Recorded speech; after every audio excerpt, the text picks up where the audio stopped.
Greetings everyone. So today is our day 4 of this course. PMP6 exam prep step by step. The topic that we'll be discussing today is the role of project manager.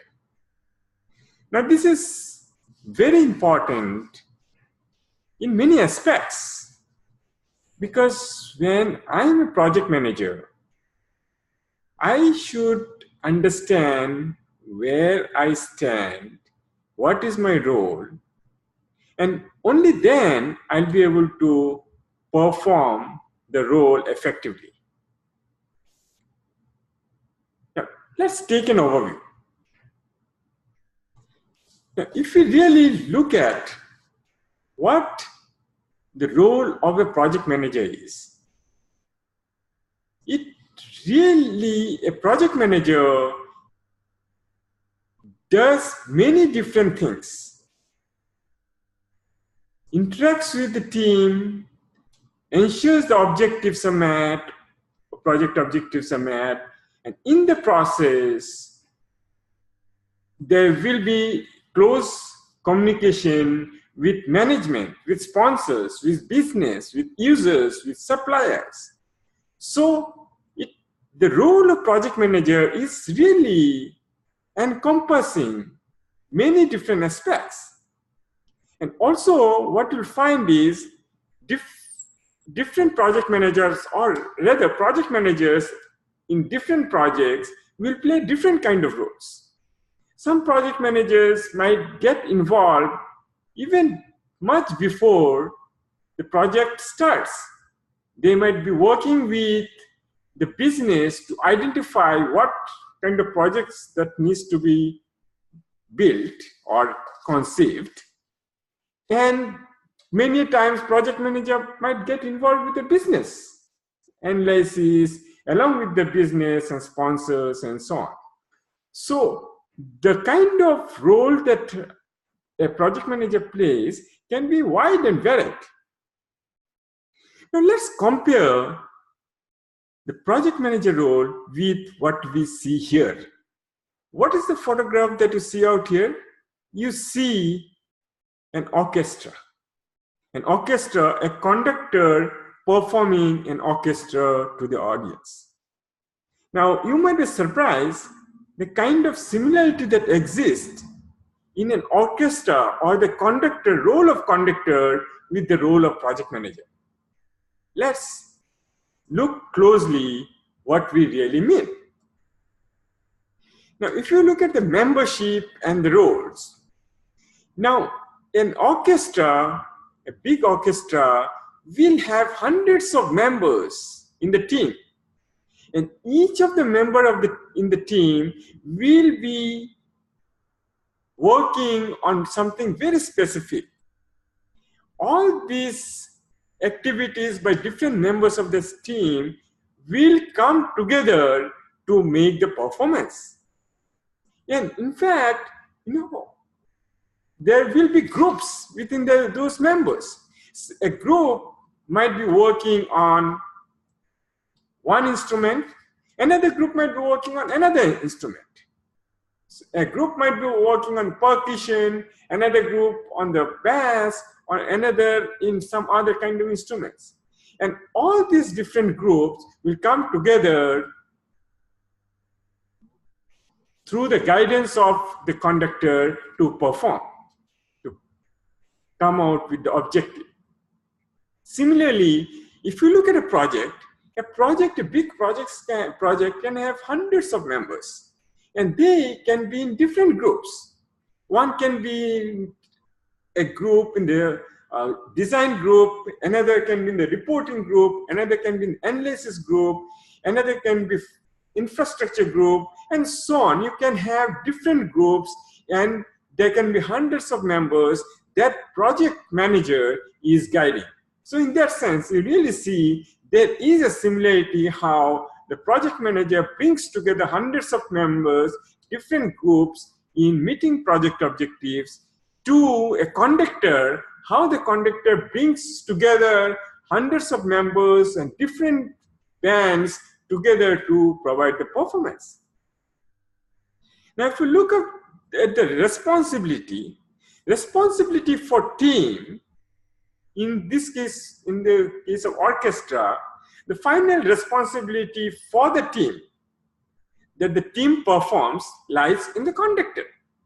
Similarly, the final responsibility for the project teams lies in project manager. The project manager has a final responsibility.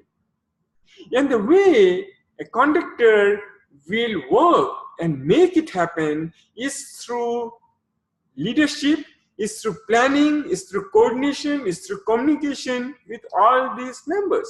Similarly, a project manager will make the project work, will achieve the objective of the project by virtue of planning, by virtue of close communication with different stakeholders and the project team, and close coordination and bring together to meet the objective.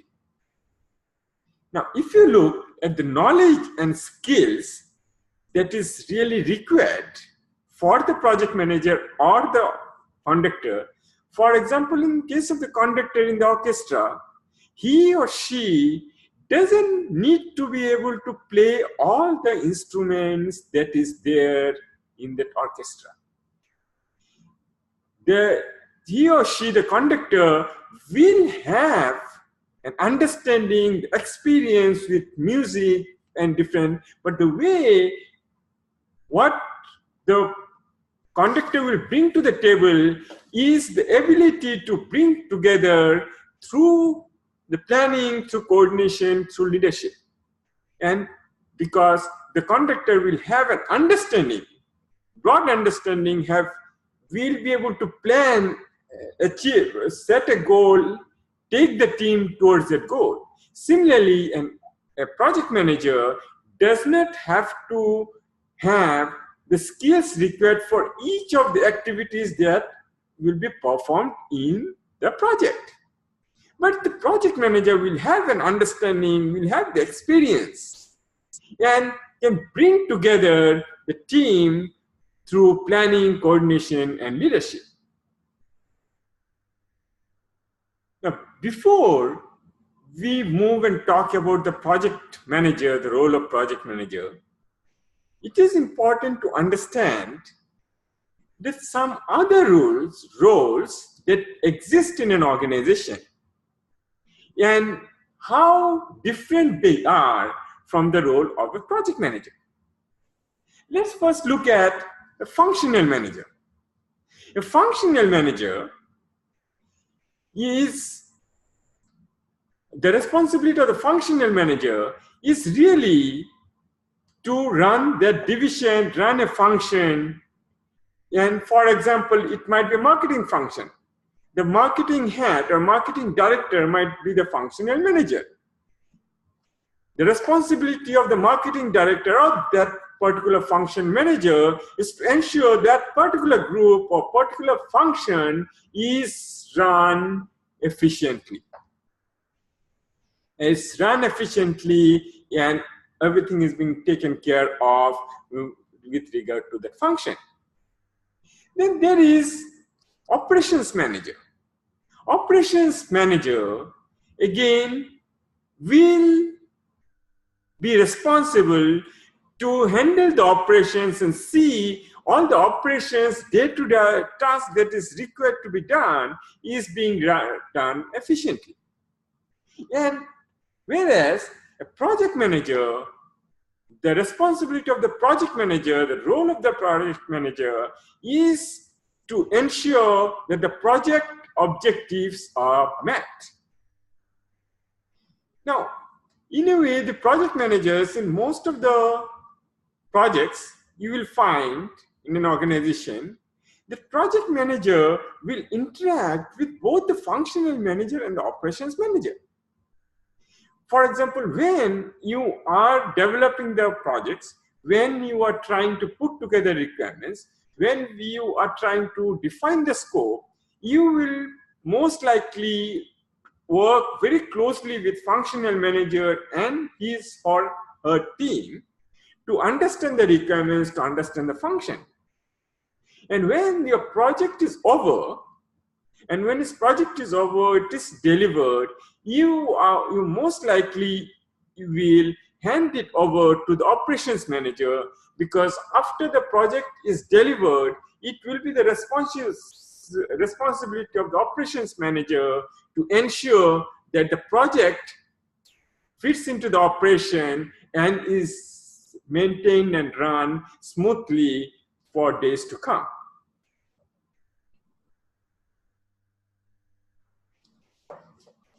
Now, if you look at a project manager, the roles, the interaction that happens, you will find that project manager will be interacting with many different people in the organization.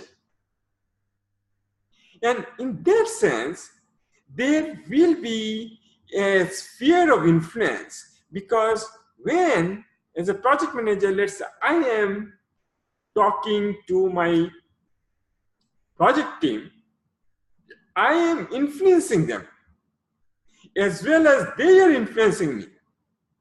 And similarly, when I interact and communicate and coordinate with our business users or the business, I'm influencing them in many different ways, and they are influencing me. So a sphere of influence develops around project manager. So some of the influence that you see is you will interact very closely with project team, portfolio managers, peer managers, resource managers, who will be providing the resource, maybe HR, or maybe for some other resource, maybe the procurement team, procurement manager, or whoever. So there will be different resource manager you might be interacting. Then another level of influence in the sphere of influence here are sponsors who is sponsoring the project, governing bodies like and PMO who will ensure that the project is run within the structure, the steering committee from whom you will be getting ideas and they'll steer the direction in which the project is moving. And then, of course, the stakeholders, or suppliers, customers, and end users. So you will have interact and communicate with all these different individuals and groups and entities as you move through the project. Now, in this sphere of influence, there are different dimensions in which you will be interacting with this around this sphere of influence, or these different stakeholders in your project. One is at a project level. When you are running the project, you will be having a vision and you will have a direction, and when you have that, you will be interacting with many of them. For example, in the project team, you will be explaining to them or communicating to them what is the vision, what is the project that is required. In the same sense, you will be talking to you will communicate with the different stakeholders and between stakeholders, so that everyone is on the same page in what you are trying to do in the project. There might be different conflicting goals that you will try to balance. And in the process, again, you will be impacted by your sphere of influence, and you will be talking to different stakeholders as you go and balance the competing goals. When we say competing goals, for example, you are running a project and suddenly your user comes and says, or business comes and says, hey, I want this particular feature to be delivered 1 month early because it requires some special business attention. And then when that is done, you might have to shuffle around, you might have to see what needs to give way to adhere to this particular request. So and different kinds of conflicting and competing goals will come on your plate that you will have to balance as you move along. Then, from the organization perspective, you will be interacting with other projects in the organization. Maybe when you are sharing resources, or you might be looking for funds, you might be talking to different stakeholders. Let's say you will talk to the steering committee or to the governing bodies or sponsors for funds. And then in the process, you will also you'll be presenting how the project is going ahead and the project management, the part it plays. You demonstrate the value of your project, of the project management in the organization, and in the process, you will also show the value that project management comes up with. So there will be a lot of different kind of interaction that will go on in the organization in view of the sphere of influence that you will have. Then you will have industry. You will have to keep up with the industry as a project manager. And you will have to be cognizant what is happening in the industry, in the project context. Because at industry level, there will be development that takes place outside the organization, outside your projects, and you need to be aware of that, what is happening there, because many times it becomes imperative that you need to bring in what has developed over there in that particular industry into your project. So this can be things like some product, or there's some technical development that is taking place, or maybe there are some standards that have come in the industry that will be useful if you actually imbibe that in your project. Then, with respect to professional discipline, you are a project manager and probably in particular domain. So you will have to keep up with the professional discipline. You have to keep up your learning. You have to keep up with what is happening, developing in the profession. So you will be involved as a project manager in continual professional development. And the way you'll do it is in one sense, you will contribute. You will make contribution. Maybe you will write article, maybe you will write blog, maybe you will train people. You will contribute your knowledge and expertise, and at the same time, you will also go in for training, development, so that you grow within that profession. So as a project manager, what we're seeing here is there are different layers of influence that we need to be cognizant of, and we also need to understand that how we, as a project manager, we interact or we get in with respect to project, organization, industry, or professional discipline. Now, with that in understanding, let's look at what is the kind of competencies that we need as a project manager. The project management competencies can be looked at from three angles. One, what we say is a technical project management. Now, technical project management is really about how we run the project. It is about the project management. It is how we run project, program, or portfolio. It is related to that, and this is what we'll be discussing most of the time in this particular course. Then there is the leadership. Remember, as a project manager, you are also a leader. You are leading your team, you are leading your stakeholders, you are leading even your management in the direction of your project to achieve what you need to achieve in your project. Essentially, you will guide, motivate, and direct. your project team, as well as many aspects, some of the other stakeholders as well. And then finally, the strategic and business management.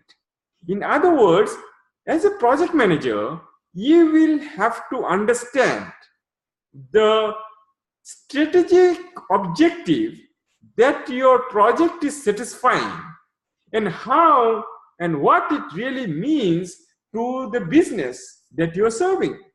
And you have to understand that, and bring your team on board with that, so they are able to appreciate what is it that they're serving, what is the final objective, how it fits into or aligns into the organizational strategy or the business objective. Now, project PMI has realized that and come up with what is called the PMI talent triangle. They found out that just technical project management, what is being studied here in the mostly in the PMI or PMBOK, or even for the PMP exam, that is not enough to be a superlative project manager. A project manager should have a balance of all these three different talents: leadership, strategic and business management, as well as technical project management, to be able to perform well as a project manager. Now let's look at what we mean by technical project management skills. What they found out, the PMI, through the research, the top project managers has the ability to focus on critical management elements such as critical success factors, schedule, finance reports, and issue log, etc. So this is, of course, the core of the project management. And this is something a good project manager will definitely have an eye on, will be able to manage these. But in addition to that, they should also, when it comes to technical project management skills, they should be able to tailor different tools to their project. As a project manager, if you see there are different processes, different standards, you don't just take them and start using it. If you do, then you will find there can be a lot of hiccups along the way. So as a project manager, what you have to do is you have to take them, of course, and then modify them or fit it to your project. You tailor them to your project. And a good project manager will be able to do that. Planning and prioritizing is key in the project manager's life. Because when you start the project, you have to plan, and not plan different aspects. It's not about just having a Microsoft project and you put together the time and when who is doing what at what time. That, of course, is one part, but there are more to it when it comes to planning. Like, you will plan for the cost and budget, you'll do the budget, you'll plan for the quality, you'll plan even for the communication, and we'll be talking about this in different knowledge areas, as well as a prioritizing. Many things from many aspects, you will spend a lot of time prioritizing things. For example, there are many different functions that needs to be delivered, and because of the cost or the fund that is available, you might have to prioritize along with your business what needs to be provided in this phase, what can be done in the later phase. Or when you are in fact coordinating with your suppliers and or another vendor who is providing you some features or some functions or some input or some components to your project, you might be talking to them to prioritize, because they also are not able to, provide everything at the same time. And for you, based on different factors, how your project is done, what is important to your business, you might get into a prioritizing exercise. And we will talk about many of this prioritization, how we do prioritization as we move through different knowledge areas, processes in different knowledge areas down the line. Then another aspect that as a good project manager you need to be skillful on is balancing constraint. Now, balancing constraints will have to be a second nature for you as a project manager. Let me give an example.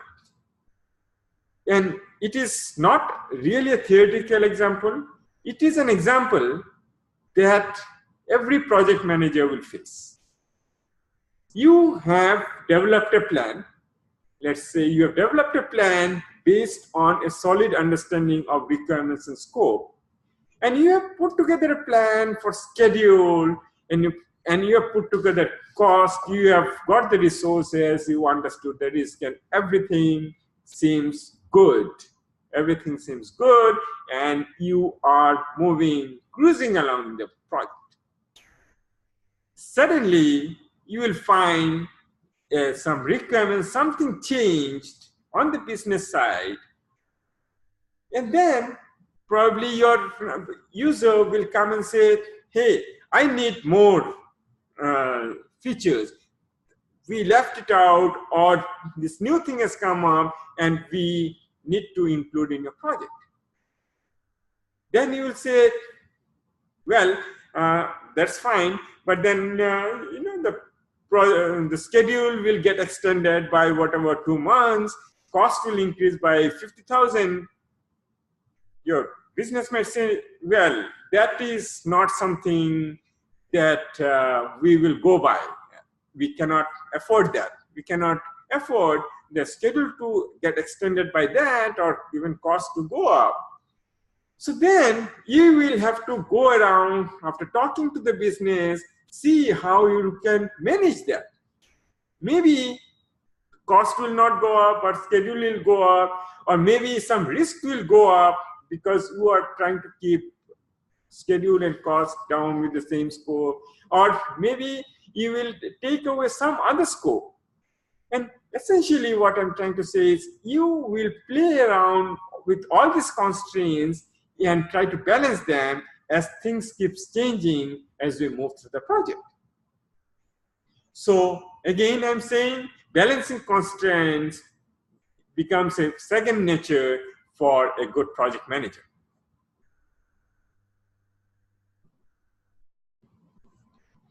Then there is this strategic business management skills, strategic or business management skills. Now, what do we really mean by that?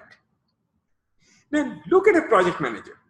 A project manager will have to understand the picture or will be able to view a higher level picture, because your team might not be able to appreciate how your project fits into the overall organizational strategy, or what is the business, what does it mean to the business.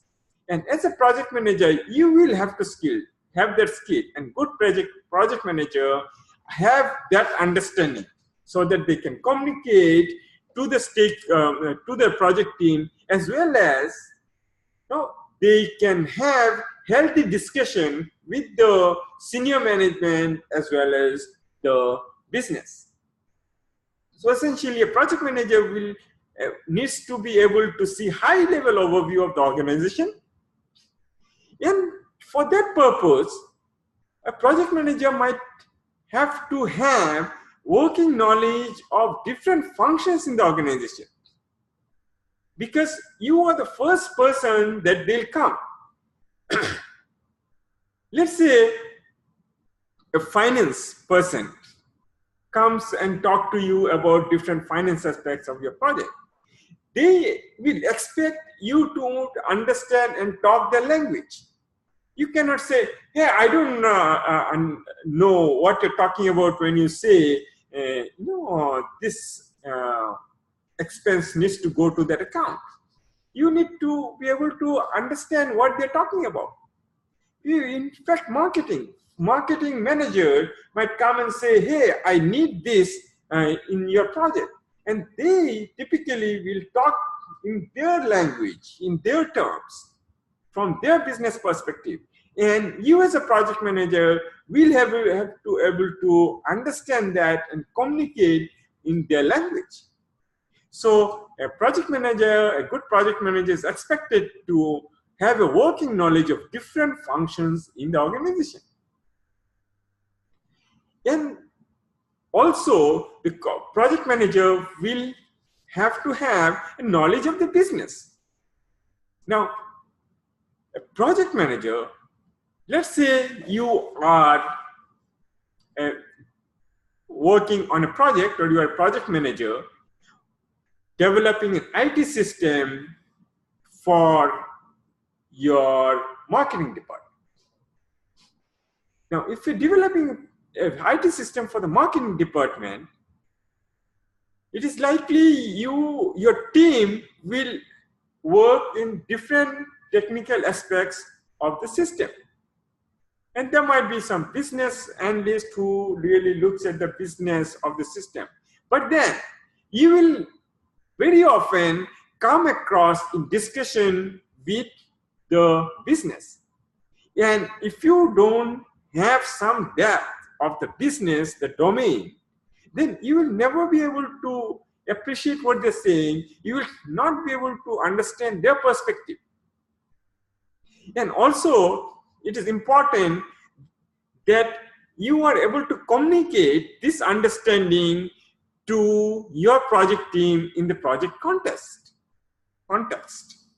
And there are times, and I have seen that, what will happen is there might be some requests from the business, and it might, like I said, there are conflicting goals, and it creates a lot of tension the way you're working because of that particular request that have come in.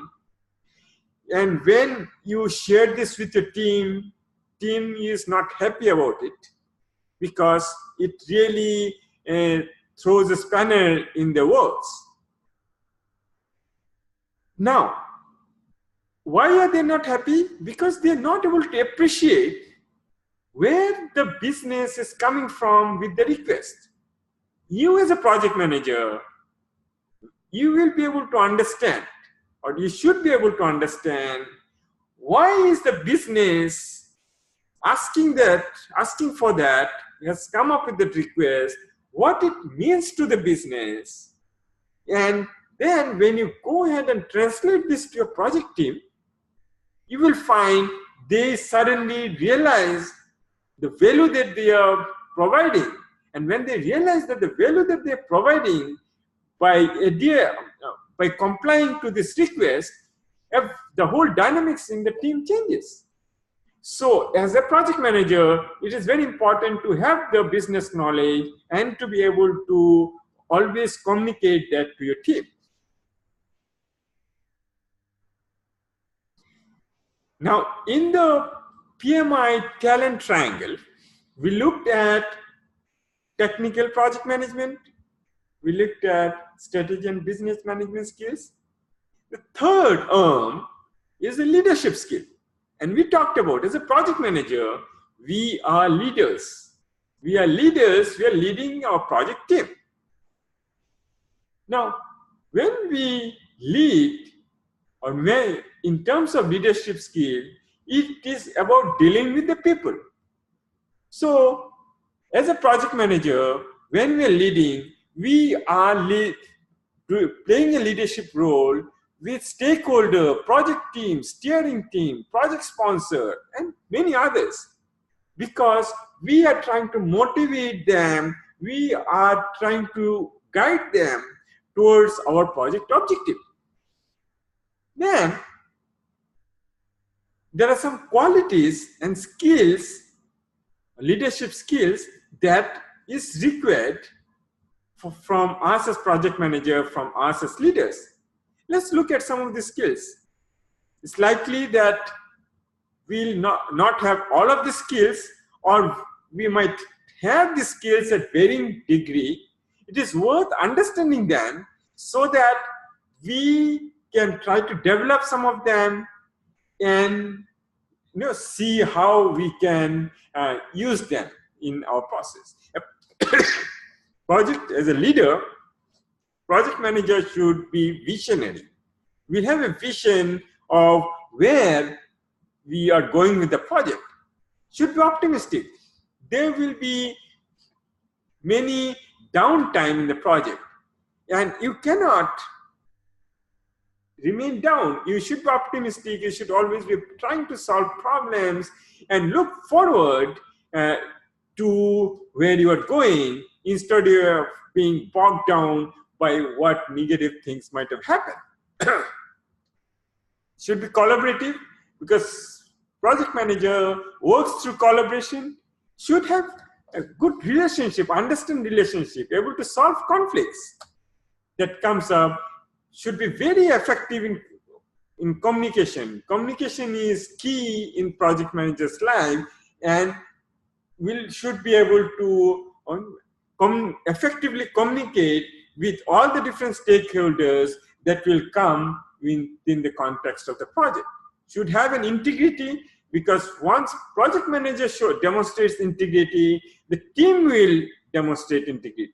And when team demonstrates integrity, the energy level, the kind of interaction that happens in the project will be at a higher level.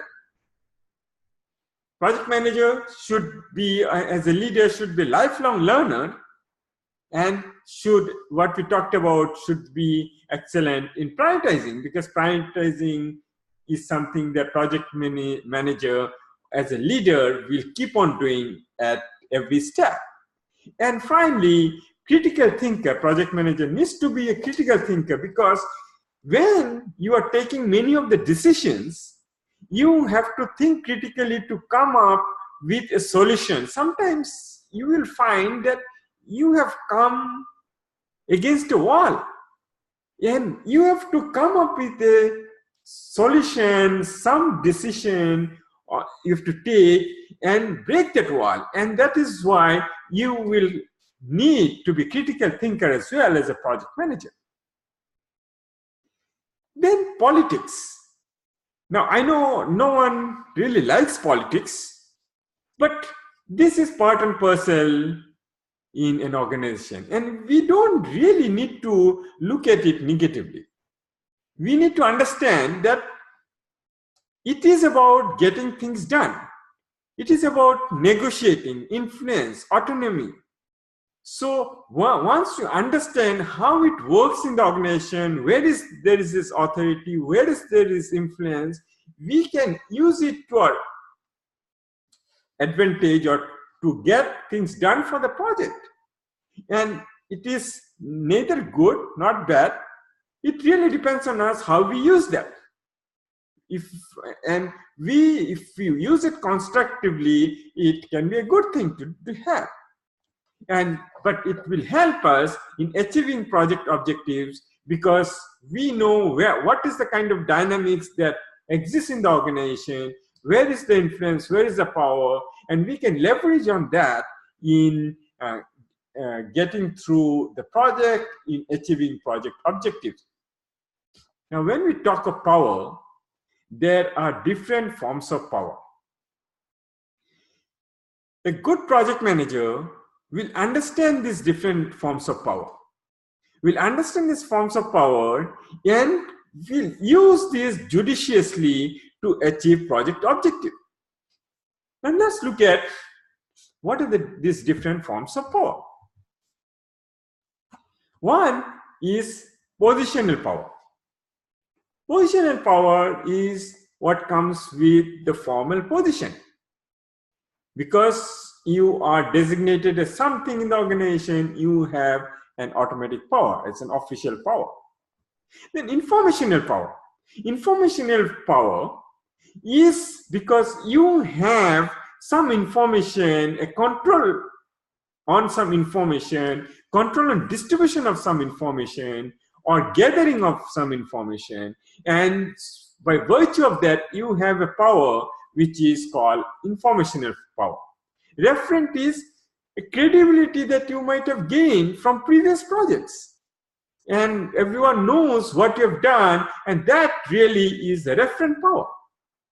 For example, if you're in an organization and you have already done, let me put it this way, you have come to the organization, you are new, no one really knows you, and so you don't have any kind of reference power at that point.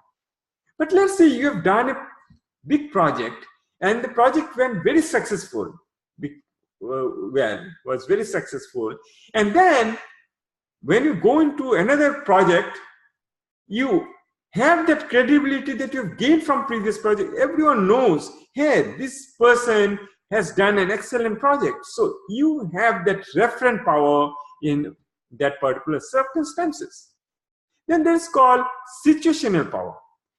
Situational power that arises out of unique situation that has been placed in front of you. Personal power, as we know, is basically about charisma. We know some people are more charismatic than others, and by virtue of that, they can get things done much more easily than those who don't have that. Relational power, like networking. When you do networking, you have so many connections, and from that connection, you can leverage things to get to have things done. And so that when you have a big networking or networking ability, that you will have relational power because you can get many things from the network that you have. Expert, if you are an expert in something, when requirement is there for that particular skill, you have that expert power. Reward oriented, ability to provide. When someone has the ability to provide some kind of benefit to others, and that person is looking for the benefit, that is what is called reward oriented power.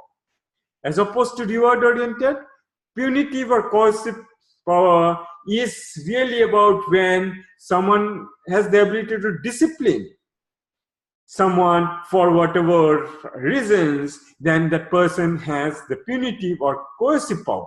Imitating power is by virtue of appreciation. I wouldn't say really flattery, but it is more through appreciation. Maybe you're not giving any monetary benefit. You're not even trying to take any disciplinary action. But and you will realize that when you appreciate people's work, there's people who would like to do more work for you. And that is called ingratiating power.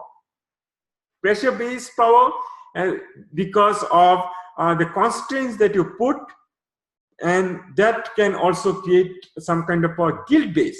When you put a sense of duty to your team, for example, and through that sense of duty, they try to go extra mile, that is guilt based. For example, if let's say you go and tell your team, it is our responsibility, our sense of duty to ensure that our customers get the best and only the best. And when they take the team, they feel it is the duty to ensure that anything that comes out from them is of the highest quality. So you essentially applied guilt-based power. Persuasive, as we know, when people are persuasive people have a lot of advantage in terms of what they can get done. If you're not persuasive, then probably many of the things that you'll not be able to get things done from other people. So persuasive, that is called the persuasive power. And avoiding, sometimes by just refusing to participate, of course, participate where you are really required, you can exert power. So these are different forms of power that one will need to be aware of, a project manager needs to be aware of, and can judiciously use in getting things done for the project. Now, we come across management, we come across leadership. They are close, but they are different. There is a distinction between management and leadership. And there are actually lots of books, on management and leadership. But what we'll try to see here is what are the key differences between the management and leadership. To me, if the way to see it is, let's say if I'm asked by the management to do something, I would probably feel that I have to do it, and I will do it. But if a leadership or leader asks me to do it, then probably I'll do it because I want to do it. So this is really the crux of the difference between the management and leadership. So let's look at each of the specific points. For management direct using positional power. They have the positional power. They are in that particular official position. They are allowed to exert something. And so that's why they are directing that.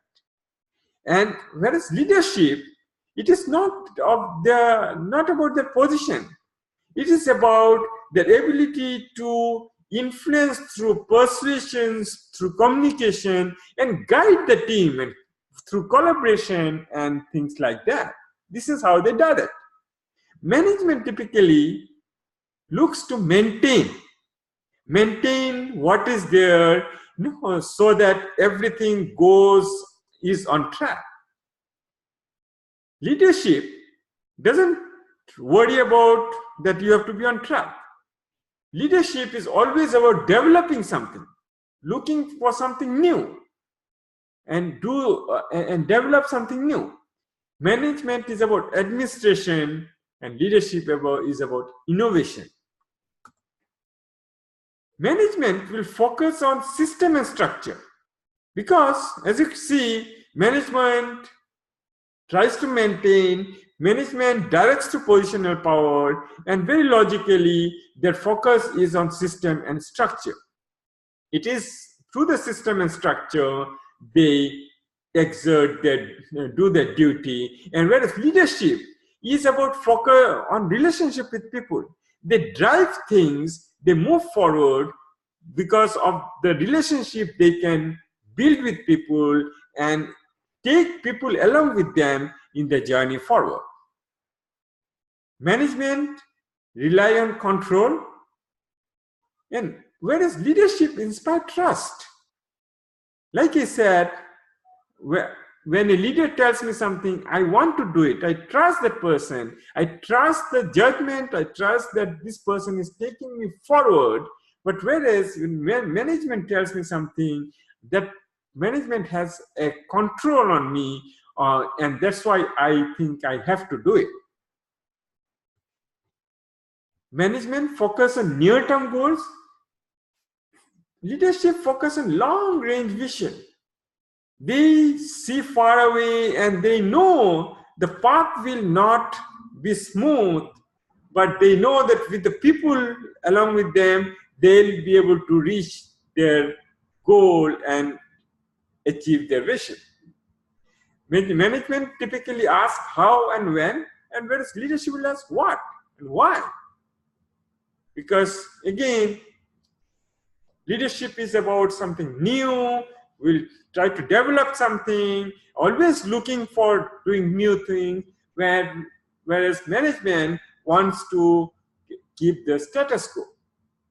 Management will focus on the bottom line. They'll keep on pointing towards, how much is that cost? Are we on track, and so on. Whereas leadership will think on the horizon. Where are we going? What do we see far out there? This is how the leaders will think. Management will accept status quo. Leaders will challenge status quo. Something is happening, leader will say, why is this happening? Why can't we do that way? Management is about doing things right, and leadership is doing the right things. And management again focus on operational issues, driven by operation. And whereas leadership, the focus is on vision, alignment, motivation.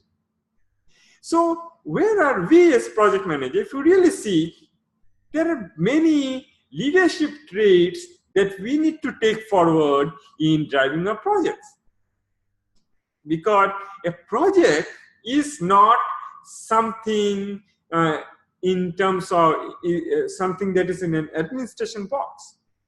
And every step in the project will be developing, doing new things. We'll have to think of new way of doing it, and we'll have to keep an eye on where we are going when the project is over. And of course, the project road to the final delivery for a project is never smooth. There will always be bumps, but you will be able to do that because you have your team with you and who trusts you and will go along with you as you move through the project. Now, there are different leadership styles. Sometimes it is a personal style, sometimes it is developed over time, and sometimes a leader will apply different kind of styles under different circumstances. Now, leadership styles can come up from different factors. Some of the contributing factors of the leaderships are, one is, of course, leadership characteristic. Everyone is different, right? I'm different, you are different, so everyone is different. So because of who we are, our attitude and value, that will contribute to the leadership style that I have, as well as team member characteristics. Someone might be one kind of leader with one team, with another kind of leader with another team. Then organizational characteristic that puts a structure, the way you can work with the team and so on and so forth, or maybe the norm in that organization that might constrain you to be one kind of leader. Environmental characteristic, social, economy. For example, if it is very open environment, you will tend to be one kind of leader compared to an environment if it is closed and so on. So with these contributing factors, you will see different kinds of leadership styles that evolve. One is what is called the laissez-faire. It's really hands-off style, laissez-faire, this kind of leadership style. And as a leader, when you have this kind of style, you really let the team decide. You leave it to the team. You don't go and try to interfere in everything. You just let them do because you trust them. And this is what you laissez-faire. And it's a little hands-off style.